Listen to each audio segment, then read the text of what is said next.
Welcome to the Real Recovery Show. Today is Veterans Day, and we're joined here with a lot of people from different perspectives to share on this very important topic. This is going to be a great episode because not only do we have people who served, but also people who were family and friends of, or just family and friends and spouse of somebody who served as well. Some of us have had addiction, some of us have had PTSD, some of us have had both.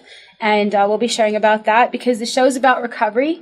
And recovery is not just about whether or not you took a substance and you had a problem with it. It's about changing and growing and learning how to level up from whatever the perceptions that you've had and the programming maybe that you have from your childhood have been limiting you in a way that you could now have better relationships, not just with other people, but with yourself. And be able to have new tools, to be able to help other people learn tools as well, to handle things so that we're not prone to having more problems and more troubles and more PTSD if we already have any. And so what we do all the time is we start off by qualifying so that we introduce ourselves to you and we let you know a little bit about why this topic is important to us. So I'll go first. So my father grew up with, he ended up having PTSD from his childhood. My great-grandfather was a semi-pro boxer, and his parents had convinced him to abandon his pursuit of being a professional boxer. He was very, very good. He even got written up in the local paper in Florida when he was in his 90s as being the fittest senior citizen. He was a specimen. And when he died, I actually got his sparring gloves. But this was incredibly important to him. I'm not saying that this is why he did what he ended up doing, but he did have some thinking that was a little askew because my dad became the punching bag for my grandfather. My grandfather stayed semi-pro for a long time because his parents told him that they were going to disown him if he went professional. So my dad already had trauma. My dad already had the thinking and the programming of not really having any healthy tools and processing his stuff and being what I would think more emotionally available, right? That's the verbiage that we use these days. But back then it was totally acceptable, right? For men to be tough and bring home the bacon, and just focus on work. And then the woman's role was more so in the home and taking care of the kids. And so, my dad went into the Air Force, and I don't know why he went into the Air Force. I don't know when his addiction started. I don't know any of this stuff, partly because my dad passed away, but not that many years ago, but also because he never talked about anything. And when he did talk about things, he lied. So there was just, I had to take everything with a grain of salt in my house. It was that kind of thing. But my dad he flew a fueler plane. I don't know really what they're called, but he had a trauma that he did tell me about. And I don't know if he had other traumas. I don't know anything, right? I do know about this. And he was flying a plane, and it was fueling another plane midair, and in the air, and when he went to pull away, they had not detached the hose from the other plane, and the plane was pulled, and from what he had said, was spinning, and there was a lot of fear and a lot of crazy, and he ended up getting into a lot of trouble for that, and that could be in and of itself quite jarring, but when you don't have the psychological tools to handle that and process that and not make it a permanent part of your don't talk, don't trust, don't feel, stuffed kind of programming, stuff kind of baggage, and so he was married 3 times. He was an alcoholic, smoked 3 packs of cigarettes a day. He took pills to sleep, and he ate a lot of food, and he had a big food addiction and workaholism, sex addiction, and anybody but here, anybody but him, and he was going to be doing that. He spent an enormous amount of time in isolation. I ended up spending an enormous amount of time of isolation. I very much have had a lot of characteristics that are identical to my dad, and eerily, because I have two parents to mimic, and like eerily, like I'm a lot like my dad. But isolation and sometimes even suicidal. At one point, he threatened that if I didn't buy a house for him to live with me in it, that he would kill himself. And I ended up buying the house because I was afraid that he would do it. So it was that kind of climate psychologically for me. When my mother would complain about anything having to do with us kids, my mom would say, Eddie, and my dad would grab his belt off of the wall, wrap the belt around his wrist and beat me with the buckle. He always hit us in chronological order, and I'm the oldest. And I definitely got, talking to my siblings, I definitely got most of the beatings because they don't even remember that much being hit. So, yeah, it was interesting. It's been a lot to really work that stuff out. If you're somebody who grew up in child abuse or an emotionally frozen environment where the only acceptable emotions were depression and rage, please know that you can get help and you can heal from this stuff. I had severe PTSD, and the decisions I ended up making in my life were very subpar because of it and ended up adding to my PTSD. The last thing I'll say, what qualifies me for this topic too, is that I craved structure, craved it. And I thought about joining the military. And instead, I ended up going to New York Military Academy, which is in upstate New York, and I loved it. I loved it so much that I ended up calling my mother and saying, can I please stay here? Because I needed it. I needed things to be simpler. I needed to not walk around not knowing who was going to do what and who was going to have an emotion and what was that going to be and who was going to decide what. Like, I needed to feel like if you tell me XYZ, then I'll rely on it being XYZ. And I didn't even like everything about it. Didn't like how they sprayed the trees and the birds were dying on the walk when you did your loops around the thing on the campus. But I still loved it. I needed it psychologically, that kind of structure. And well into my life, I ended up finally getting structure later on through being in recovery and certain people and my own discipline of how I need my life to be and my own like self-searching to find out how I need to be. But like, wow. The chaos, the fear, the emotional roller coaster rides, the mental chaos. It was a lot, And so I very much thought about this. I've had a lot of friends who joined the military, some of who had childhoods that were dysfunctional and ended up finding more of a functional environment in it, but also some that ended up going in there thinking it was going to solve all their problems and going into the military and ending up having like more trauma come from that as well. And it's always a mixed bag. This is not anything to say that the military is like the save-all for everything, and it's not to be the scapegoat either. It's just that, what we bring into it, where our head's at, the experiences we have, and that we end up experiencing, it's whatever happens, it's not necessarily our responsibility that it happened to us, but it is our responsibility to do something about it and not perpetuate that kind of thinking so that we're not just extending any kind of misery that we have in our own life, but maybe coming home and affecting our families, or the environment or anything like that. Like this is all an inside job, folks. And today's a great day to talk about this very important topic. So, joined here with me right now is Bruno Moya, right? Yes. And he's going to share a little bit about his history and going into the military and what made him get prompted to get help. Yeah. Well, thank you for sharing that. For me, I was raised in Ciudad Juarez, Mexico. And during that time in the 80s, it was just a very chaotic place. My dad, he was in the military in Mexico, a very, very structured individual. He loved discipline a lot, and I did not like discipline. So we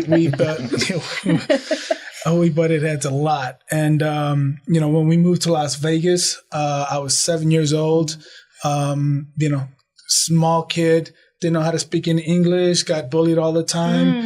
My ESL teacher was this white guy who barely could speak any Spanish, and he was trying to teach us English. So I was just trying to figure stuff out. I think I still am, as a matter of fact. And so, at one point, my dad was like, hey, you're going to join the military. We love this country. Moved here. It's given us a lot. And you're going to join the Air Force. Interesting. And I was like, I'm not doing any of the things that you just said. And then this commercial came on TV that had this guy in regular clothes, and then he drew a sword, and then there was a dragon, and he was on the checkerboard, and he slayed the dragon. And I was like, that's what I want to do. And he was like, you're not going in there. Those guys are insane. They're crazy. And I was like, I know. Yeah. That's what I want to do. And so that's what I ended up doing. Similar to your grandfather, when I wanted to join the military, I told my parents that I wanted to be in the infantry active duty, and they were like, you're not going into the infantry active duty. We compromised on the reserves, and I was in the reserves infantry, and that, I think, messed with me a lot as well. I can resonate with your grandfather because for a long time I had a lot of anger because they didn't let me do the thing that I really wanted to do. And so joining the military, the first thing that you get taught is Marine Corps history, Tun Tavern. Every Marine the first Marines we joined in a bar. The first thing that you got after you signed the paper was a beer, but you had to bring your own musket. And so drinking was the culture. It was the culture, and that's what we were getting taught. And I remember being 20 years old, 19 years old in the barracks. We got activated. I joined in June of 2001. I was still in boot camp, September 11th. Got activated, which I thought was great for me.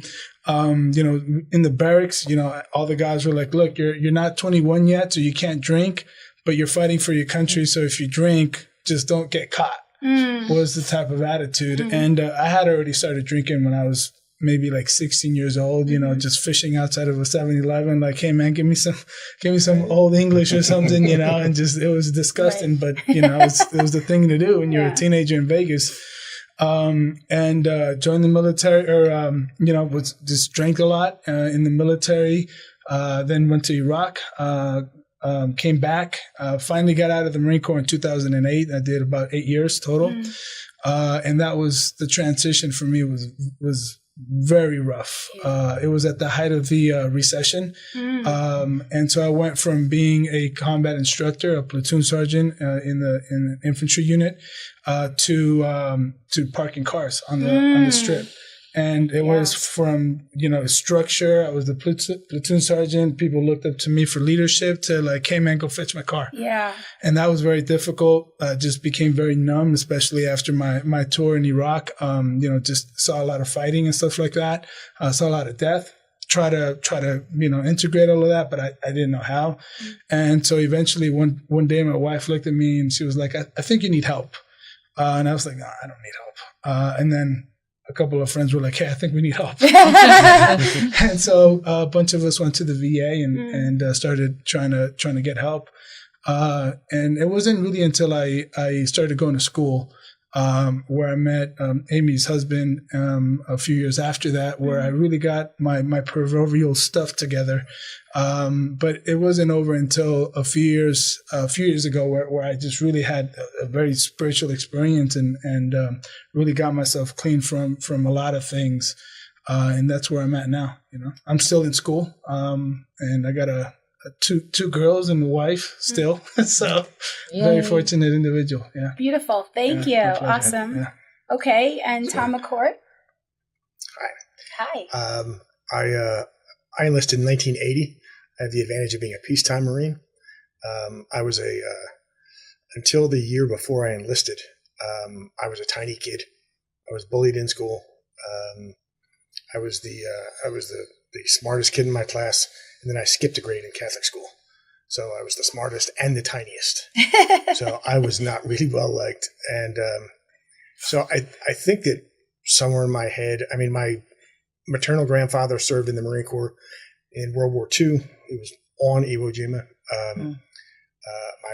My paternal grandfather was in the Navy in the South Pacific.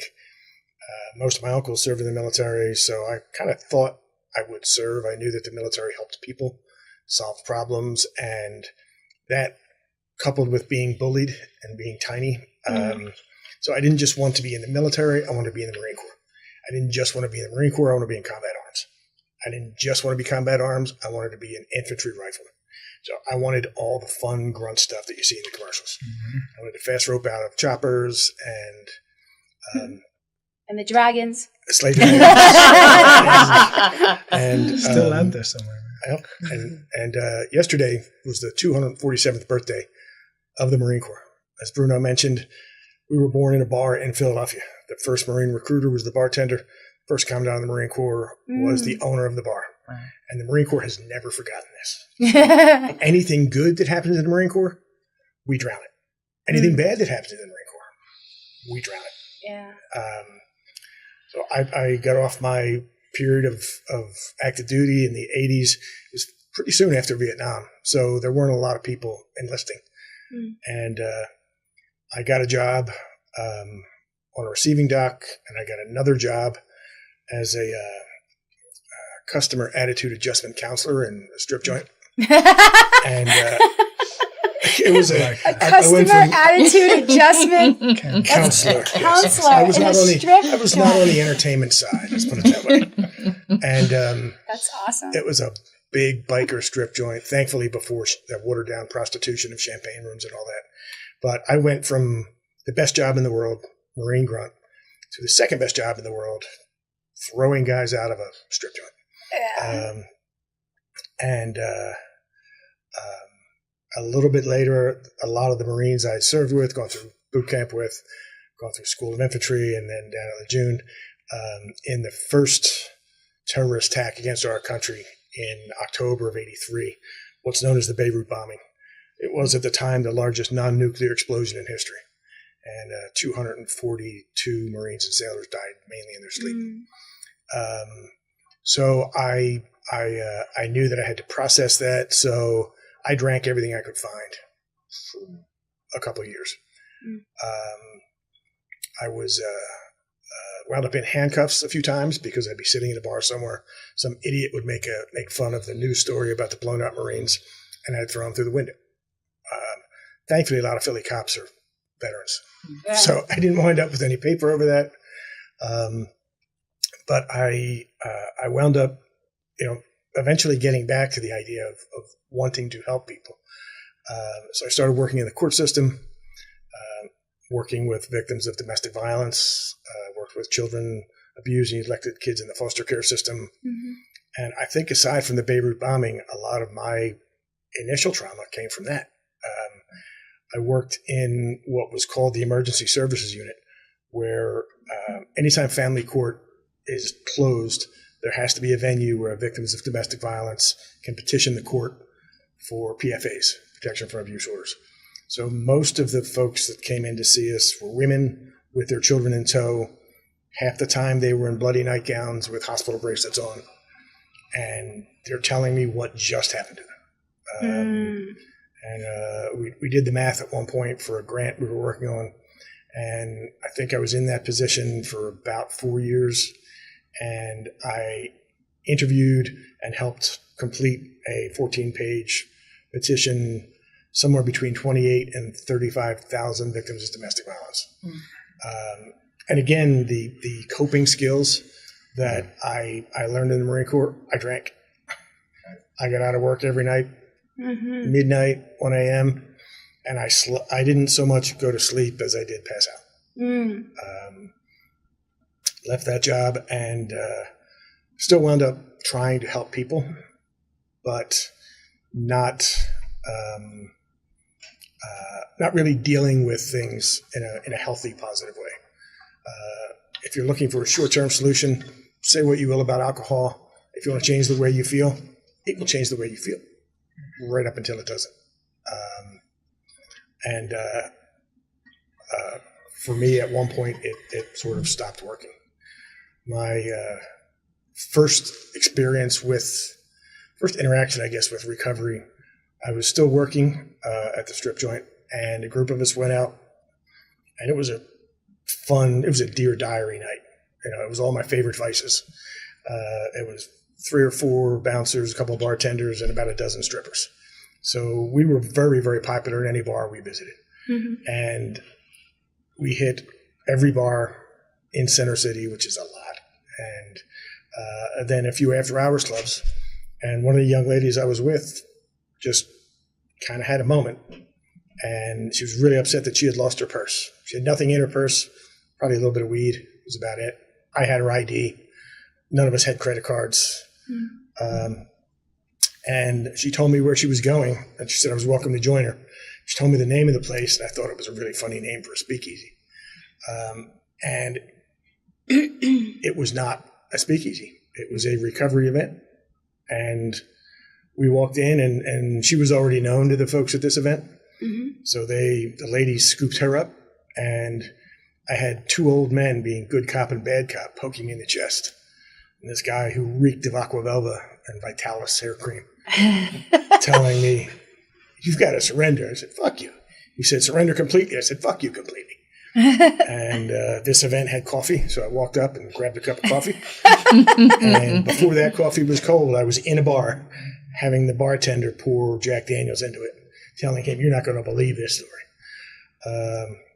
Then I proceeded to do a lot more research on use of alcohol for a few decades. Personal research. Yes. A lot of field research remained to be done. And it wasn't until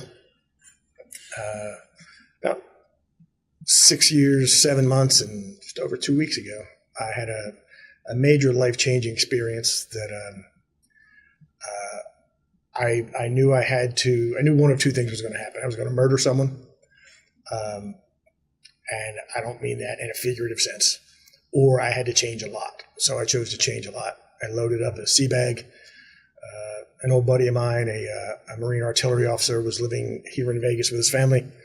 So I called him, said, I need a change. Checked myself into a rehab. And when I got out of that, I slept on his couch for a couple of months. And I'm happy to say that I've found other coping tools. Mm-hmm. Perfect. Thank you. When did you stop drinking? How old were you? Sorry, when did you start drinking? How old were you? I started drinking when I was 12 or 13. I was in high school then. And then when did you get sober? What's your sobriety date? March 24th, 2016. So 6 years, 7 months, 15 days. With nobody's counting. Nobody's counting. Okay, thank you so much for sharing that. And Carl Soriano is also joined here with us. Well, happy Veterans Day to the guys here today. I'm really grateful that I get to be with you guys, and thank you, Lisa, for putting this podcast together. Mm-hmm. My early experience with, I knew as a young kid that I was a different person, and uncomfortable in my skin, and always very oversensitive about things. And so I came from 9 brothers and sisters. Wow. And so I was number 5 of 9. And my first therapy, when I started going through therapy, was the first thing out of her mouth after I said I had 9 brothers and sisters. She said, "I'm sorry." I didn't know what she meant. Yeah. She goes, "Well, how could your parents nurture all of you?" And both my parents were hard workers. So what happened, my brothers and sisters raised us. So my recovery started when I was really in my addiction. I was living on the streets. I was doing a lot of things to survive because that's all I knew. So I was asked to leave at an early age. I think that was part of just me escaping into something. Yeah. I was uncomfortable. But at the number 5 of 9 kids, I was my parents didn't really know where I was. I was always gone, and but I was out doing things that, kids do at a young age, trying to fit in somewhere. So I ended up fitting in with a gang, and that was my first connection of using drugs and alcohol. And it was just the way I started, and it was comfortable, and I did a lot of things to get my drugs. And as I got worse into my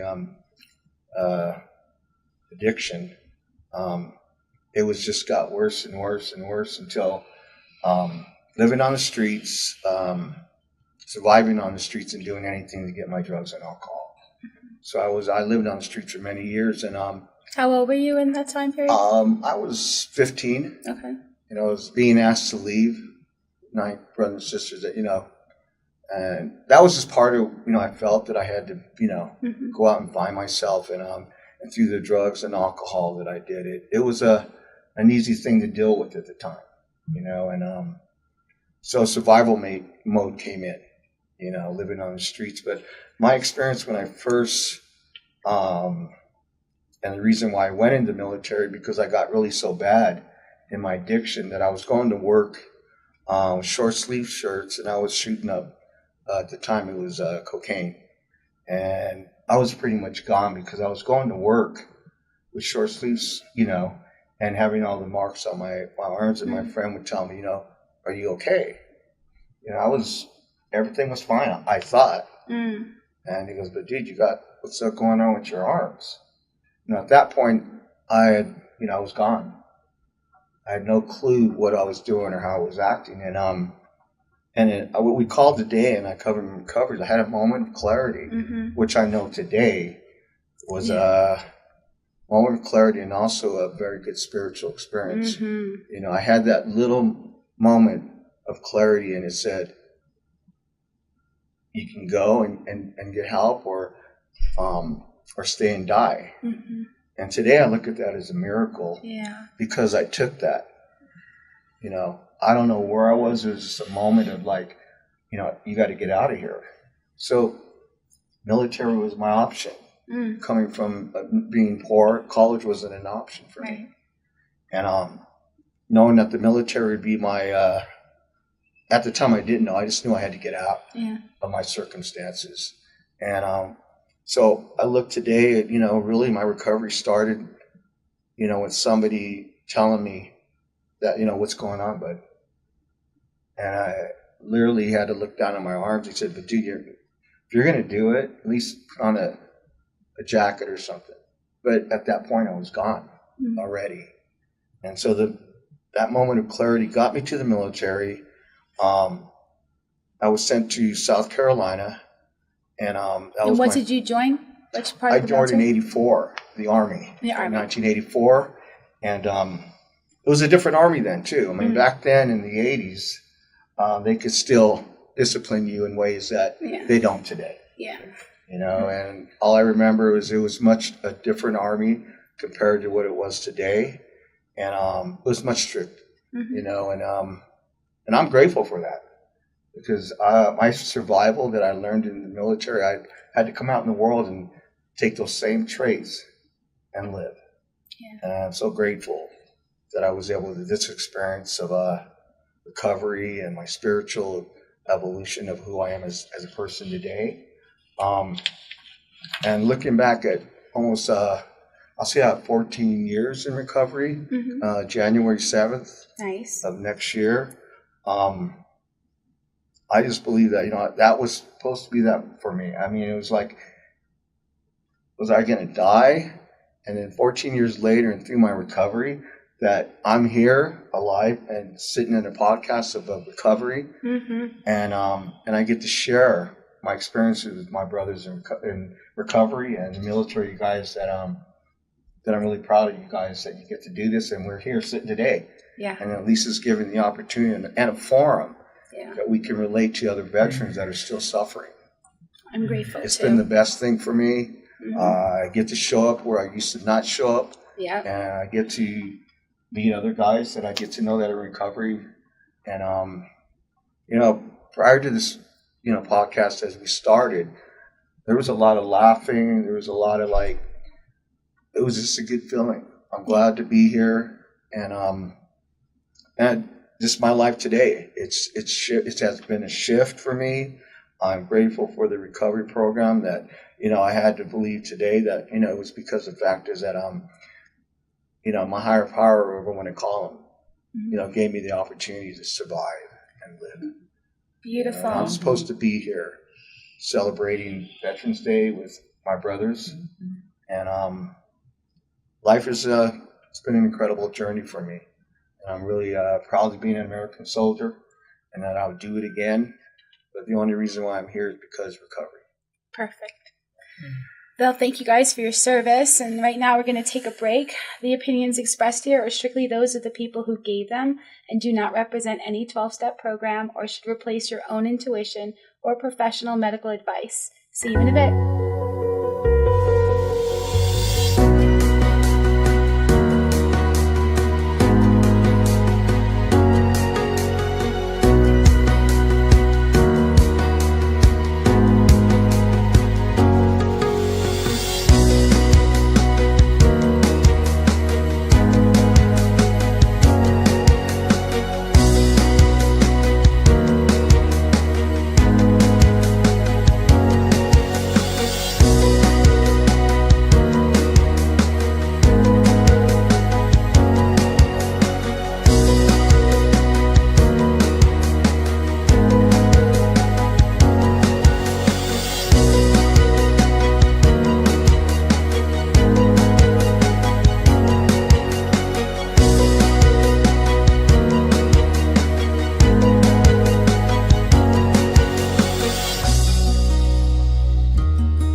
Welcome back to the Real Recovery Show.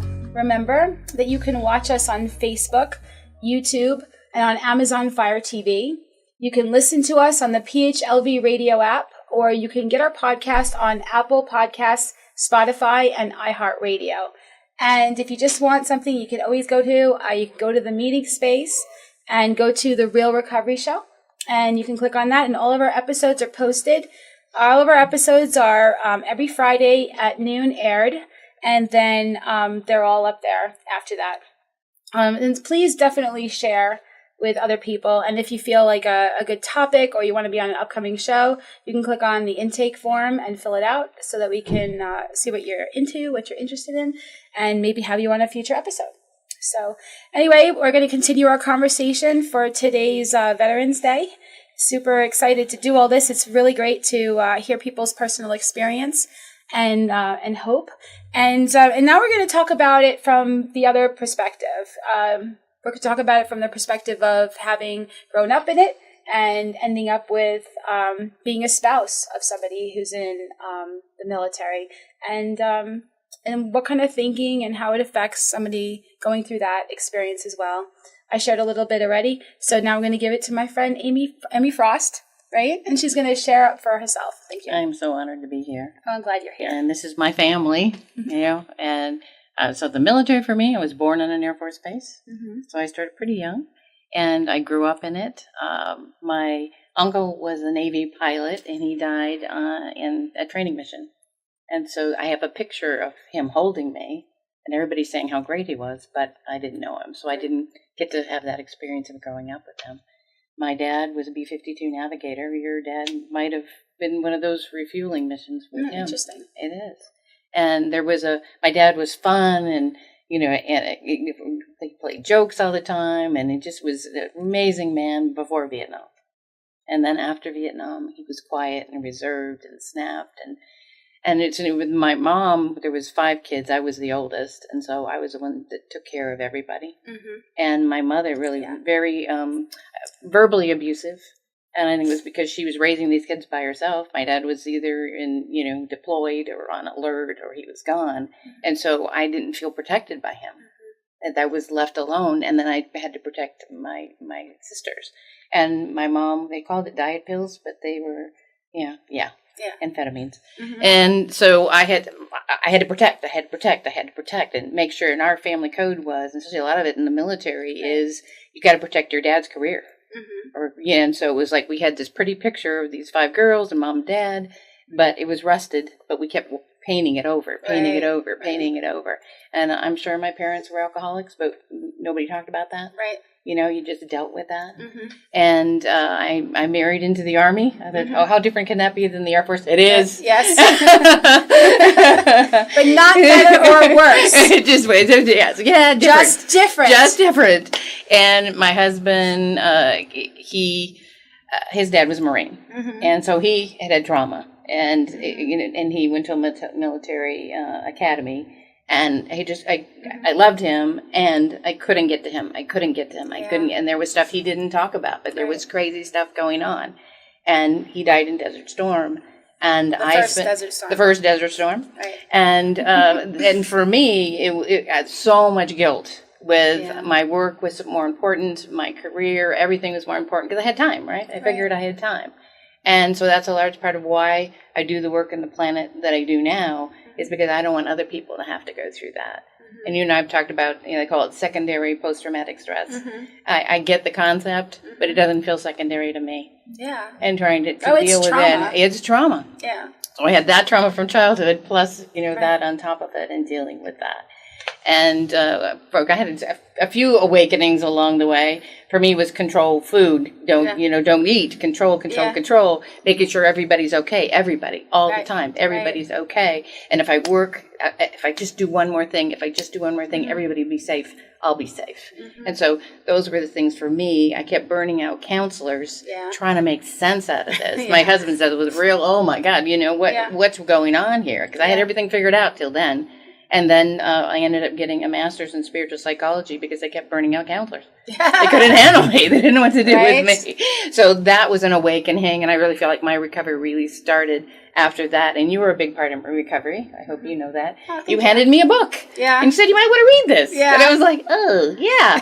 That's very helpful. Yeah. Oh, awesome. Very cool. Yeah. I'm glad. It's kind of funny because when you grow up in a militaristic environment, or you grow up with parents who have PTSD, if you're the oldest, it's crazy, but the oldest usually ends up becoming what's called a hero child. They feel an overdeveloped sense of responsibility and hypervigilant to their surroundings.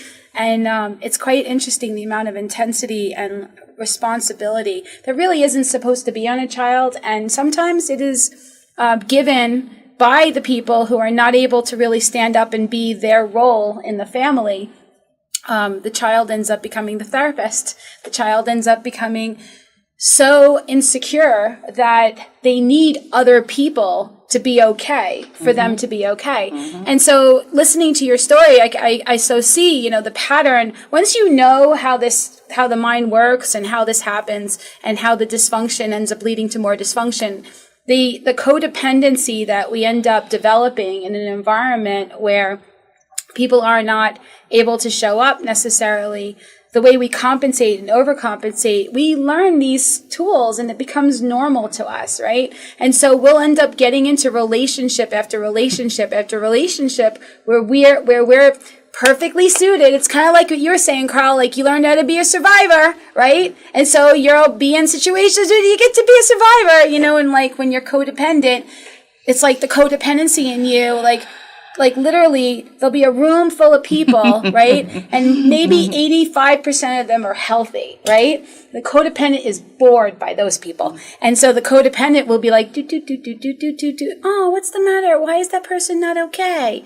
Ding, and then I'll rescue you. Kate flies right out of the spine, and then the mating dance starts, and so it's interesting because you have this normal is the military life, normal is the father who was positive and loving and jovial, and then comes back and he's like shut down and guarded and stuffing his feelings and exploding, and normal is surviving and learning the skills to be able to handle that, but now that's part of your whole thinking, your programming, right? And so now your puzzle piece, if you will, psychologically, is going to look for another puzzle piece, and that's what happens. So we end up needing to end up recognizing, wow, like I can't be responsible for everybody else. I shouldn't even want to be responsible for everybody else. I've had to do a tremendous amount of work on codependency because of the things I've mentioned on every episode. It's like my programming was constantly like gravitating and doing things that, get into a relationship, and then, a person goes and they're guarded, they're behind this proverbial plexiglass wall, and you're like trying to have a relationship with them, and you're in this hyper mode of trying to be on and do all the things, and then you feel bad for the fact that the relationship didn't get to, and you weren't able to be the person to rescue and fix, like, you feel bad. And the codependency takes responsibility for other people's lives. It takes responsibility for other people's well-being. Too much. It's great to be loving and kind and caring and want to join with each other. But once we take responsibility for another person in a way that's really, truly unhealthy, it enables them, and it also keeps both of us in this toxic dance until one of us decides it's too much, or unfortunately dies. And so, yeah. And so this is not a rare thing too. It's not that everybody that comes home from being in active service will experience this, but on some level, when you are in an environment, and there's been a lot of psychological, sociological studies about this, they've done it where they've taken even kids and they put them into like this environment where they told the kids, half of you are going to be the guards in the prison, and half of you are going to be the prisoners in the prison. And they did this huge study when they were allowed to do that kind of thing, because they're not allowed to do that kind of thing now because they fucked everybody up. But I digress. So they did this study, and something really valuable came from it. There were kids that were friends with each other before this study took place. And at the end, they hated each other, wanted to kill, and believed on some level, truly believed that they were the prisoner or the guard, right? So then you go, and in any kind of environment where the culture is a certain way, the structure is a certain way, and it could be very supportive. It could also be ones in which you're afraid of messing up. It could be ones in which drinking is a big part of it, whatever it is. And then you take that and you go, okay, kidding. This is your life now. So you get out. And now what? I'll say this last thing, and I'll ask a question. They say, and this is kind of weird because when you think of trauma, right, you think of something like so horrific that the mind just, obviously everybody in the room would agree that this is a trauma. But trauma is actually when there is such a strong contrast that the mind can't regulate. It can't regroup, and it can't handle it, and it feels like it's like disoriented, and there's fear, and the mind doesn't, like, it's not fully whatever. So a trauma can actually be getting married. A trauma can actually having a child. A trauma can actually be, of course, losing a child, or a child growing up and going away to college, and you just spent your whole life focused on this child. A trauma can be going to school. A trauma could be graduating. Now what? A trauma can be getting a job, losing a job, getting out of a relationship. A divorce could be a trauma, but anything where there's a stark difference. So now you take the military and you take it where this is where they're at. They're in it. They're in the whole culture of it. This is the environment that they're in. And then you say, okay, now you're out. And so, Bruno, like, when you ended up going through that experience, what was that like for you? Wow. So what was it like getting out of the military? Like I said, I exited at the height of the recession. So it was go to work, find work, be thankful that you have work, and then park cars, and then just, individuals just think about it on the strip. People just, hey, go fetch my car and all of that. And that just made me very, very, very angry. It must have also, like, you have people that are respecting you for the position you're in when you're in the military, and like, you have your relationships, right? And then you leave that, and the relationships aren't really there for you to have that experience, to feel like, it's because how we feel about ourselves. We're very identified with who we think we are, and what role we play, and how people see us, right? And so now you're having this other experience, and it was jarring. Yeah, right? 100%. And really, I was very unavailable to my family, specifically to my wife and my daughter. I mean, now that I think about it, I remember one time, my wife was pregnant. She was about 6-7 months pregnant, right? And it was a Marine Corps birthday. So in the Marine Corps birthday, it's a huge celebration. And we went out to the ball. I took my wife back home, and then I went out with the boys. And it was about 3, 4 in the morning. My wife is trying to call me. I'm not answering. Then she figures, all right, let me see where he could be at. So she shows up to this nightclub where she got it right. And she went in her nightgown, and I'm just sitting there dancing with girls on the dance floor. And she just comes up to me. She's like, hey, it's time for you to go home. So that experience, not only did it traumatize her, it made me very guilty in the future. At the time, I didn't really care because I was so numb. Right. But it also very, very much traumatized my child, who is still, not born yet, but feeling these things, And then, years later, my kid, at some point, she was just feeling numb herself and like just couldn't understand what was going on with her. And that's when I had a realization that I not only had I really hurt my wife, but my kid as well. And so that's something that's a hard pill to swallow, to try to figure out, all right, how do I fix this? Now I have a child, and like all of us are sharing just the traumas of our parents and all of these other things. And I work with a lot of men, and consistently that's the thing that I hear is just the trauma of childhood, you know. And one huge realization that I've been having is just that the buck stops here with me. Yeah. Right. And so one thing that I did when I had that realization is I sat down with my wife and my kid. At the time, she was, I think, 13 or 14. And I apologized for that. My kid did not know that happened, right. But I came clean. I'm like, you might be feeling very numb inside because when you were still in your mom's belly, this is who I was. Yeah. And I was not able to provide any love for you. Even in that process. That's huge. Yeah. That's huge. Because it's one thing for somebody to go and take personal responsibility and own their stuff to themselves. And maybe between them and God, or them and a counselor or any kind of sponsor if they're in 12-step recovery or anything. But when a person can go and say to another person, hey, this is what was going on. It's not who I am. It's not who I want to be. And it's not what you deserve. There's something that starts to really heal the effects of that, because we're always interpreting our environment like my worth. What's my worth? What's my worth? Am I lovable? Am I loved? And we're interpreting that. And so if we have a situation where somebody did something and they come back and go, that was not about you. That wasn't even about your mom. That was about me being lost in that moment and needing to but now I'm waking up and I'm doing something different. And then the living change, of actually having, consistency and showing up and being there and feeling your feelings and creating an atmosphere where your children can feel their feelings is huge. That's a big thing in our house, is being able to share stuff like that and to not feel judged at all.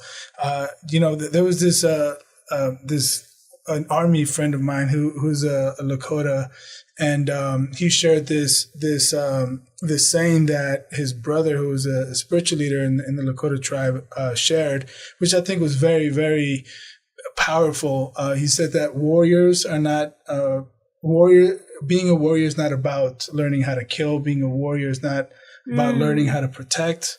Being a warrior isn't about looking for people to hurt. Being a warrior is learning how to cry. Being a warrior is learning to protect your family, to heal yourself, and connect with those around you.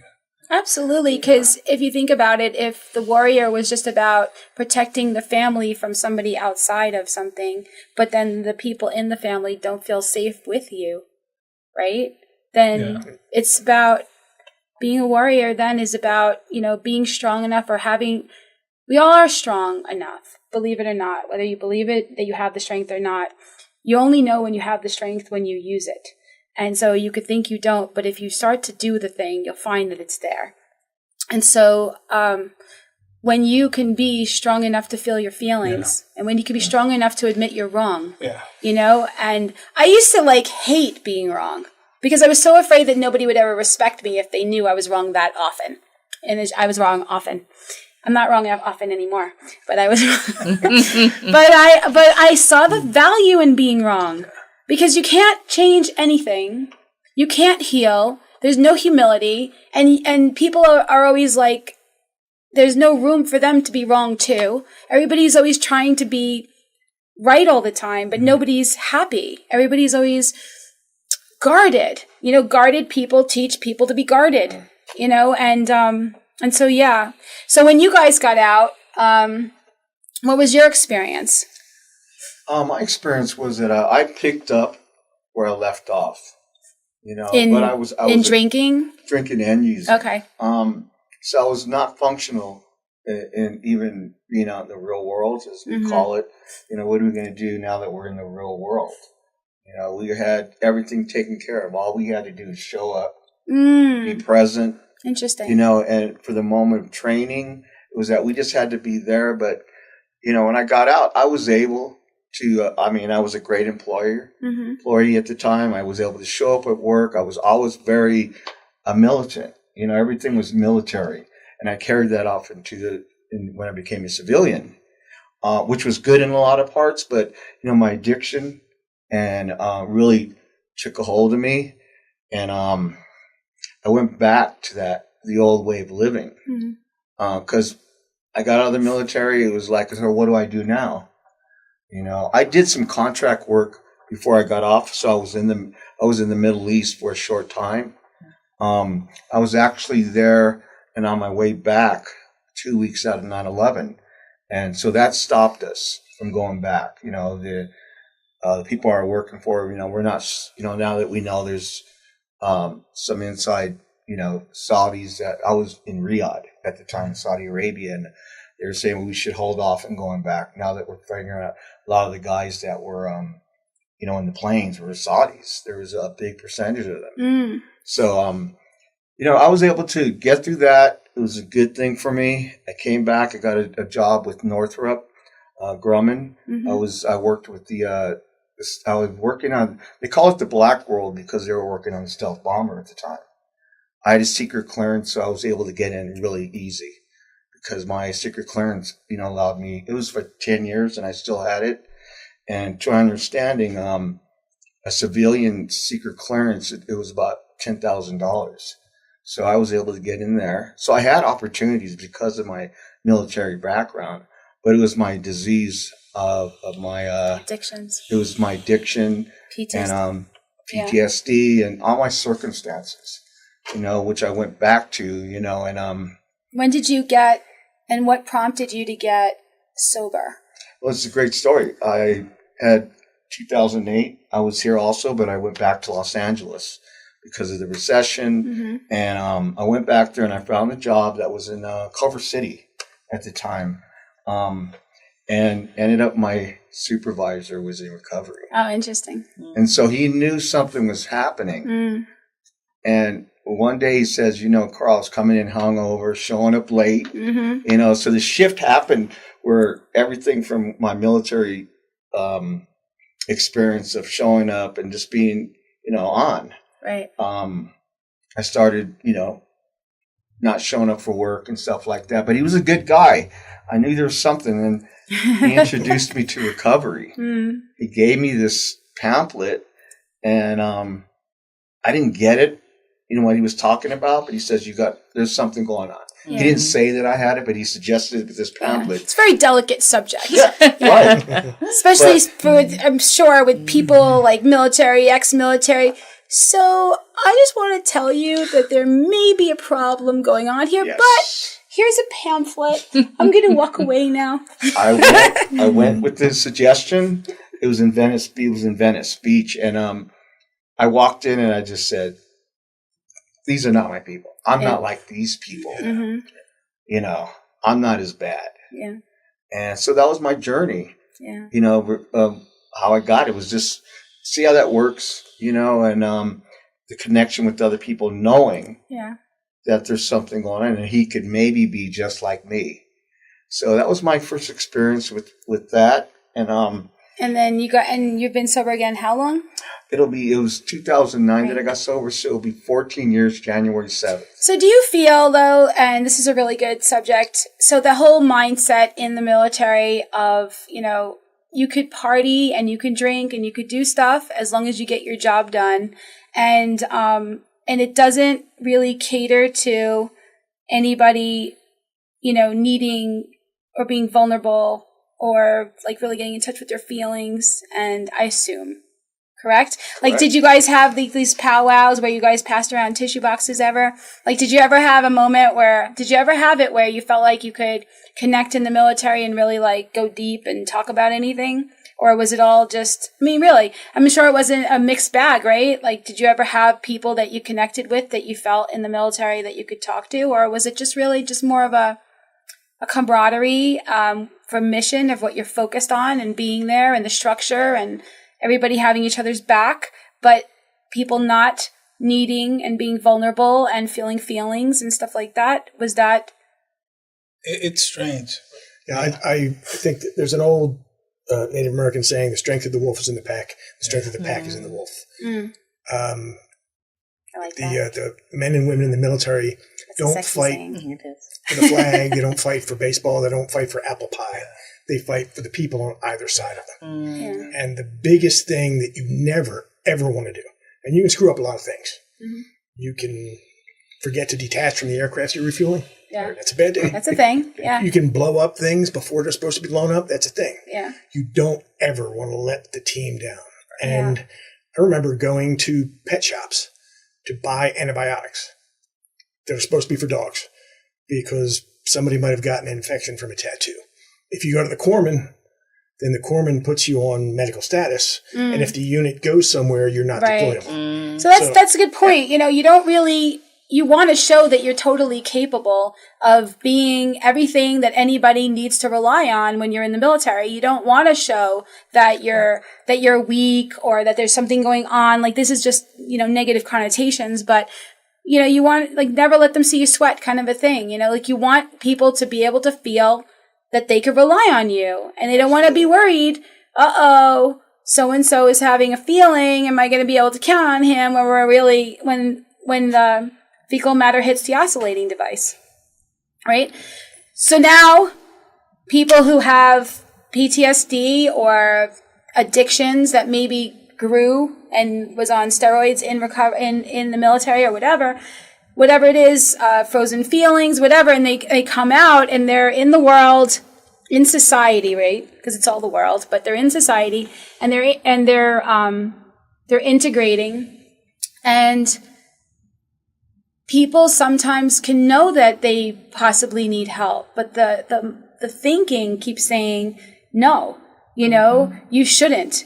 You should be you should be tougher. You should be stronger. You should, other people are able to come out and do XYZ. You should be able to too. And so, we were talking about how, you gotta reach the veterans that have PTSD or addiction and let them know that there are things that can help them. And that's true and fine and great. Sure. And there's a lot of really good energy put towards making these things available. And so that's great too. And I love all of that. But we're also about what is the biggest block to getting recovery and to getting help.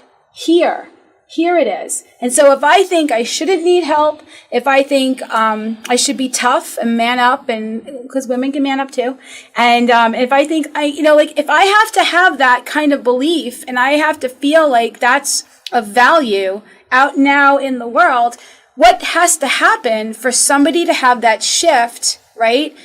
That they hit a bottom and they're saying, you know what? I'm done. A bottom isn't you lose your wife, your kids, your job, your health. That's not the bottom.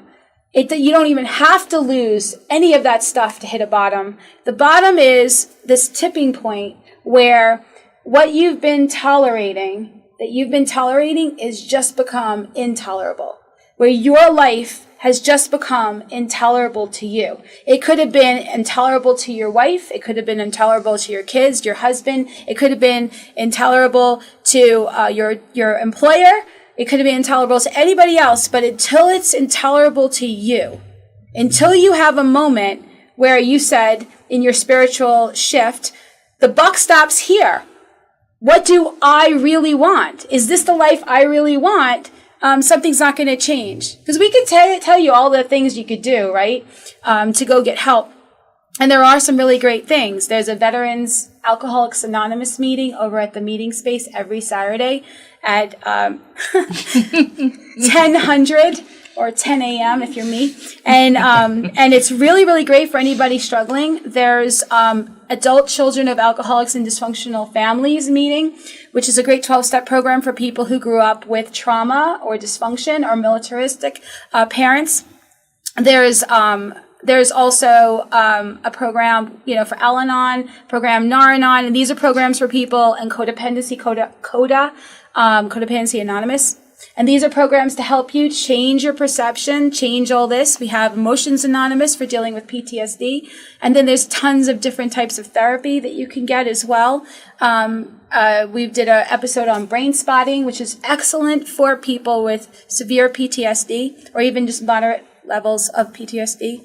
And so there are things we could do to get help. But what is the biggest block, right? It's always, I don't need it or I shouldn't need it. I don't need it or I shouldn't need it. I'm not that bad or I'm too bad. I feel that generations that we came from in the 80s, it was all about you don't show your feelings. Yeah. And it comes from, having to have the pride, as guys growing up. And when we were in the military, we didn't show that. It was not something we did. It's just the way it was. And I had to learn to put my pride down. It tells us, pride, ego, and being humbled.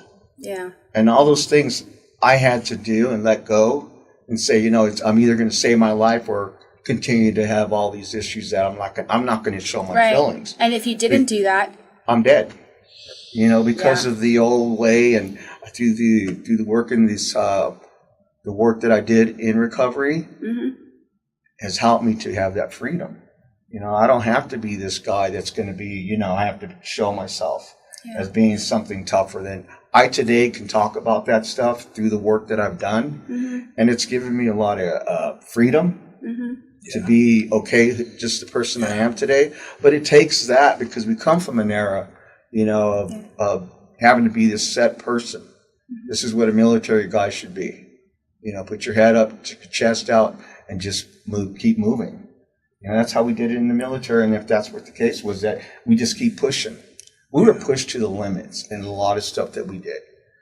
Sleep, not being able to sleep, food, stuff that were taken from us. And it was just, we were just put in situations that survival was the only thing that we could do. And the military gave us that qualities. What's interesting too is that when you go into the military, you don't believe that you're capable of half the stuff that you end up being capable of doing in there, right? Yeah. So you would never believe that you're capable of going through that kind of deprivation, that kind of pushing, that kind of stuff that you went through, seeing and experiencing what you experience.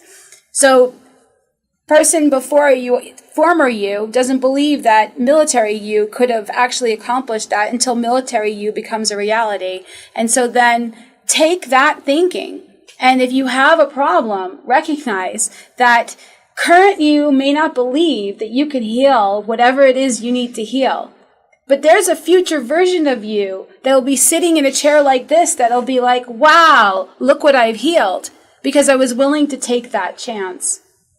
We are reaching the end of our show. Does anybody have any last minute suggestions or comments? Yeah, I'd like to just add one thing. One of the things that I've really discovered is one of the major keys in everything, and we're going to get really mushy right now, but and the question that everybody gets very uncomfortable with, but I think is the key to a lot of things, not just recovery, but just a lot of things in life is really looking at yourself in the mirror and asking yourself, do you love yourself? Do I love me? And then if the question is very uncomfortable, if the answer is no, then the work starts there. Yeah. Yeah. Beautiful. So, thank you. Thank you guys so much for joining us. This has been amazing. Wonderful. Thank you so much. I'm so glad you could be here. This is just beautiful, and I hope you got something out of this this episode. Thank you again for joining us on the Real Recovery Show. We'd like to give a special thanks to our sponsor and gracious host, PHLV Radio here in Las Vegas. See you next week.